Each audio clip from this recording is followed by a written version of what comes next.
En nuestra vida diaria utilizamos energía para casi todo. La pobreza energética se da cuando no tenemos suficiente para satisfacer nuestras necesidades.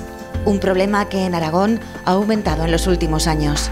Las dos alarmas que indican una situación de riesgo son no poder mantener la vivienda a una temperatura e iluminación adecuadas o destinar una gran parte de los ingresos a pagar la energía que se consume. Los factores que afectan a la pobreza energética son tres. El primero de ellos es el hecho de que el precio de la energía en España es muy alto.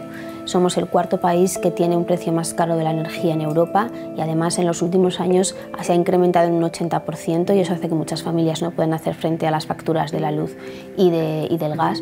El otro factor es el hecho de que las viviendas en España son muy ineficientes. Se construyeron antes de que hubiese el Código de la Edificación Técnica que pone criterios de eficiencia energética y por lo tanto pues, son muy ineficientes tanto para calentarlas como para refrigerarlas. Y por último el hecho de que con la crisis económica muchas familias se han quedado sin empleo y esto hace que no tengan ingresos suficientes para hacer frente a las facturas de electricidad y de gas.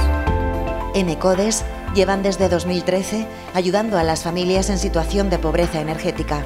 En su iniciativa Ni un hogar sin energía les asesoran personalmente para reducir la factura una media del 30%. Algunas de las recomendaciones para hacer frente a la pobreza energética en nuestros hogares pues pueden ser el hecho de apagar las luces siempre que sea posible, usar regletas para desconectar los stand-by de nuestros electrodomésticos. Es importante también a la hora de cocinar, pues cocinar siempre con la tapa puesta, con fuegos adecuados al tamaño de la sopera. Es importante no abrir y cerrar mucho el frigorífico, usar el horno lo menos posible. Es importante también que revisemos nuestras facturas y veamos si podemos ser beneficiarios del bono social, que nos permitiría tener un descuento del 25 o del 40%, y también tratar de ajustar nuestra potencia, porque muchas veces tenemos potencias contratadas muy altas. Una serie de medidas con las que se ha mejorado la calidad de vida en casi 500 hogares aragoneses.